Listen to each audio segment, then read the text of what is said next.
அனைவருக்கும் வணக்கம். நான் பிரபாகர், ஜோதிடர், திருச்சிற்றம்பலம். ஓம் சிவாய நமக. இப்போ இன்றைய நாளுடைய நிலைப்பாடம் ராசி பலன் தான் சொல்ல போகிறேன். நீங்கள் கருத்தில் கொண்டு நீங்கள் பயன்பெறுங்க. விஸ்வாசி ஆணி 17 செவ்வாய்க்கிழமை, ஆங்கில வருடம் ஜூலை 1, 2025. இன்று சஷ்டி விரதம் கடைபிடிக்கப்படுகிறது. அதே போல் இன்று கீழ் நோக்கினால், இப்போ சஷ்டி விரதம்னா முருகருக்கு உகந்த நாள், கருத்தில் கொள்ளுங்க. இந்த திருமணம் கைகூடாதவங்க, குழந்தை பாக்கியம் இல்லாதவங்க, கடன் தொழிலில் பிரச்சனையில் இருக்கிறவங்க, அவங்களாம் இந்த சஷ்டி விரதத்தை கடைப்பிடித்தா அவங்களுக்கு நல்ல செய்திகள் தேடி வரும். கருத்தில் கொள்ளுங்கள். அதே போல் இன்று செவ்வாய்க்கிழமை என்பதால் கடனை அடைக்கிறதுக்கு உகந்த நாள் செவ்வாய்க்கிழமை தான். எக்காரத்து கொண்டும் செவ்வாய்க்கிழமையில் கடன் வாங்கக்கூடாது, அது தெரிஞ்சுங்க. கடனை அடைக்கலாம், அதுவும் செவ்வாய் ஓரையில் அடைச்சிங்கன்னா அந்த கடன் உங்களுக்கு மீண்டும் நீங்கள் அவங்கக்கிட்ட கடன் வாங்க மாட்டீங்க. அதே போல் எவ்வளோ பெரிய கடனாக இருந்தாலும் செவ்வாய்க்கிழமையில் ஒரு நோட்டு எடுத்து அவங்க யாராருக்கு நீங்கள் கடன் கொடுக்கணுமோ அவங்க பேரை எழுதி அதில் உங்களால் முடிந்த 10 ரூபாவோ இல்லை 20 ரூபாவோ இல்லை 100 ரூபாவோ இல்லை 50 ரூபாவோ எதுவாக இருந்தாலும் சரி, இல்லை 500 ரூபாவோ இல்லை 1000 ரூபாவோ உங்கள் கைக்கு ஏற்றா போல் அவங்க பேரை எழுதி அந்த நோட்டில் செவ்வாய் ஓரை டைமில் அதில் வைத்தீங்கன்னா கண்டிப்பாக அவங்களுடைய கடனை நீங்கள் கூடிய சீக்கிரத்தில் அடைத்து விடுவீர்கள். அதுக்கு வழியும் பிறக்கும். இப்போ செவ்வாய் ஓரனா காலையில் விடியகால சூரிய உதயமுள்ள ஆரம்பிக்கும். எப்படி பார்த்தாலும் நடுத்தர டைம் பார்த்தீங்கன்னா 6 to 7 செவ்வாய் ஓர, கருத்தில் கொள்ளுங்கள். அதே போல் மதியம் 1 to 2, அதே போல் இரவு 8 to 9. இது செவ்வாய் வரைகள் வரக்கூடிய டைம். இந்த டைமில் நீங்கள் ஒரு சிறிய அமௌண்ட்டு, அதான் பணத்தை இப்போ நான் சொன்ன வழியில் எடுத்து வச்சிங்கன்னா நீங்கள் கண்டிப்பாக அந்த கடனை அடைச்சிடலாம். முயற்சித்து பாருங்கள், மிகவும் அற்புதம். அதே போல் இந்த செவ்வாய்க்கிழமையில் பூஜை ரூமுக்கு முன்னாடி ஒரு பயன்படுத்தாத புதிய கப்பு இல்லை கிளாஸ் டம்ளர் இல்லை கண்ணாடி குடுவை எதுவாக இருந்தாலும் சரி, அதில் நீரை முழுவதுமாக நிரப்பி அதில் 3 பச்சை கற்பூரம்,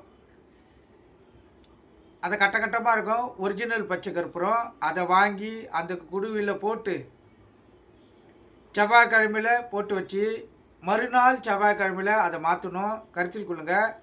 அப்படி செவ்வாய்க்கிழமையில் நீங்கள் அதை போட்டு வீட்டு வாசலில் கோலையிடக்குள்ள ஒரு காலையிலையும் அதிலிருந்து சிறிய நீரை எடுத்து நீங்கள் வீட்டு வாசலில் தெளிக்கும் நீரில் இணைத்து தெளித்து கோலம் போட்டிங்கன்னா வீட்டில் இருக்கும் கெட்ட சக்திகள் விலகி வீட்டில் குலதெய்வம் குடிக்கொள்ளும், கஷ்டங்களும் உங்களை விட்டு படிப்படியாக விலகும். இப்போ செவ்வாய்க்கிழமையில் வச்சுட்டு அடுத்த செவ்வாய்க்கிழமையில் அது முழுதுமாக கோலம் போடுற தண்ணியில் இணைத்து போட்டுடணும். கற்பூரம் சிறிதளவு இருக்கும். 2 வாரம் செவ்வாய்க்கிழமை வச்சா தான் முழுவதும் கரையும். அதனால்தான் 1 வாரம் செவ்வாய்க்கிழமையிலேயே எடுத்துடணும். அந்த மீதி இருக்கும் கற்பூரத்தை வாசல் தெளிக்கும் தண்ணியில் இணைத்து தெளித்து போட்டிங்கன்னா அந்த கற்பூரம் வாசப்படியிலிருந்து வெயிலில் அதுவாக கரையும். அதுபோல் கரையக்குள்ள வீட்டில் இருக்கும் திஷ்டிகளும் கெட்ட சக்திகளும் வெளியேறிவிடும். கருத்தில் கொள்ளுங்க. வீடும் மங்களகரமாக ஆகும். உங்களுடைய மனப்பிரச்சனை, பணப்பிரச்சனை, கஷ்டங்கள் விலகி மனதும் சந்தோஷம் ஏற்படுத்தும். இது நடைமுறை வாழ்க்கையில் பயன்படுத்தி பாருங்கள். வாழ்க்கையில் உங்களுக்கு மாற்றங்கள் நிச்சயமாக ஏற்படும். இது என்னுடைய தாத்தா முன்னோர் ஜோதிடர் புலியூர் வாலியானந்தம் அவர்கள் கூறிய கருத்து இது. ஆனால் அற்புதமான பலனை பெற முடியும். கருத்தில் கொள்ளுங்கள். இப்போ என்னுடைய பெயர் பிரபாகரன் என்று இது என் தாய் தந்தையர்கள் வைத்த பெயர். என் தாத்தா வைத்த பேர் பார்த்தீங்கன்னா பொன்னுசாமி. கருத்தில் கொள்ளுங்கள். இது ஏன் சொல்கிறேன்னா, நாங்கள் பரம்பரையாக ஜோதிடம் பார்க்கும் பரம்பரையில் வந்ததுனால்தான் நான் ஜோதிடத்தை சொல்லினுக்கிறேன். இது எதுக்காக சொல்கிறேன்னா, நீங்கள் இந்த கற்பூர விஷயத்தை பயன்படுத்தி பாருங்கள். வாழ்க்கையில் உங்களுக்கு ஜெயித்து கொண்டே இருப்பீர்கள். வாழ்க்கையில் வீட்டில் யாராச்சும் உடல்நிலை சரியில்லைனாலும் அவங்களுடைய உடல்நிலையில் முன்னேற்றம் ஏற்படும். வருமான பற்றாக்குறை இருந்தாலும் அந்த வருமான பற்றாக்குறை விலகி இல்லத்தில் மகிழ்ச்சி நிலவும். கருத்தில் கொள்ளுங்கள். இது ஒரு அற்புதமான மிகவும் எளிமையான வழிமுறை. பயன்படுத்தி பாருங்கள். வாழ்க்கையில் கண்டிப்பாக நீங்கள் வெற்றி பெற்று மகிழ்ச்சியான வாழ்க்கையை உங்களால் வாழ முடியும். ஏன்னா இன்று செவ்வாய்க்கிழமை என்பதால் என் மனதுக்கு பட்டதை நான் சொல்கிறேன். நடைமுறை வாழ்க்கையில் பொருந்தக்கூடியது தான் சொல்கிறேன். பயன்படுத்தி பார்த்து நீங்கள் பயன்பெறுங்க. நட்சத்திரம் என்று 12:33 வரை பூரம், பின்பு உத்திரம். திதி இன்று பிற்பகல் 1:49 வரை சஷ்டி, பின்பு சப்தமி. யோகம் சித்த யோகம், அமிர்த யோகம். சந்திராச நட்சத்திரம் திருவோணம், அவிட்டம். ராசி பார்த்திங்கன்னா மகரம், கும்பம். இந்த சந்திராசை பொறுத்த மட்டும் ராசியை 50% பாதிக்கும், லக்குனத்தை 90% பாதிக்கும். அதனால் இந்த மகர ராசி மகர லக்குனம், கும்பராசி கும்ப லக்குனம் என்று மிகவும் கவனமாக இருக்கணும். வண்டி வாகனத்தை செல்லக்குள்ள விழிப்புணர்வோடு செல்லணும். போக்குவரத்து விதிமுறைகளை கடைபிடித்து செல்லணும். எக்காரத்தை கொண்டு வண்டி இயக்க கொண்டு மொபைல் ஃபோனில் பேசக்கூடாது. வண்டி எடுக்கக்குள்ள அனைத்தும் சரியாக தான் பார்த்துட்டு தான் வண்டி எடுக்கணும். அப்போ தான் உங்களுக்கு பாதுகாப்பாக இருக்கும். ஏன்னா சந்திராசனம் அது வேலையை கண்டிப்பாக செய்யும். அதை கருத்தில் கொள்ளுங்கள்.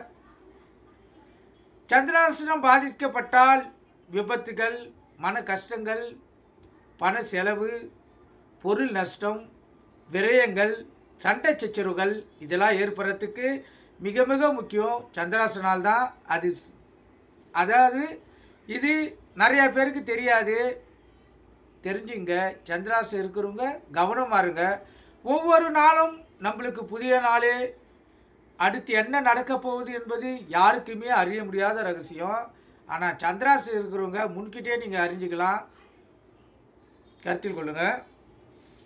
நல்ல நேரம் காலை 7:45 to 8:45, மாலை 4:45 to 5:45. கௌரி நல்ல நேரம் காலை 10:45 to 11:45, மாலை 7:30 to 8:30. கௌரி நல்ல நேரத்தில் இந்த சாந்தி முகூர்த்தம் அமைத்தால் சிறப்பு. அதேபோல் குழந்தை பாக்கியம் இல்லாதவங்க பயன்படுத்தினால் சிறப்பு. குழந்தை பாக்கியம் வேண்டிய நினைக்கிறவங்க அந்த பெண்மணி அம்மா தலைக்கு குடித்திலிருந்து 12ஆம் நாள், 15ஆம் நாள், 16ஆம் நாள், 18ஆம் நாள் இணைந்தா கருமுட்டைகள் முழு வளர்ச்சியடைந்திருக்கும். அந்த காலகட்டத்தில் குழந்தை பாக்கியம் ஏற்படுறதுக்கு அதிக வாய்ப்பு. இது ஆராய்ச்சியாளர்களும் சரி, ஜோதிட சாஸ்திரங்களும் சரி இதை தான் தெரிவிக்குது. அதுக்கு முன்னாடியே இணையக்கூடாது, அதுக்கப்புறம் பின்னாடியே இணையக்கூடாது. இந்த குறிப்பிட்ட நாளில் ஒன்று இணைந்து பாருங்கள். கண்டிப்பாக உங்களுக்கு குழந்தை பாக்கியம் ஏற்படும். அதே போல் இந்த பெண்மணிகள் உணவு கட்டுப்பாடை கடைப்பிடிங்க.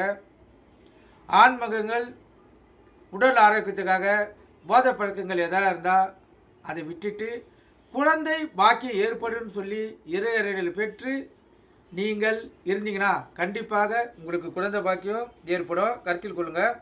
இப்போ ராகு காலம் மாலை 3 to 4:30, யமகண்டம் காலை 9 to 10:30, குளிகை மதியம் 12 to 1:30. இந்த குளிகை டைமில் எந்த நல்ல காரியமும் கெட்ட காரியமும் செய்யக்கூடாது. அது தீவினையே ஏற்படுத்தும். ஒரு தங்கம் வாங்கினீங்கன்னா அந்த தங்கத்தை தொலைச்சிட்டு தான் மீண்டும் தங்கம் வாங்க வைக்கும்.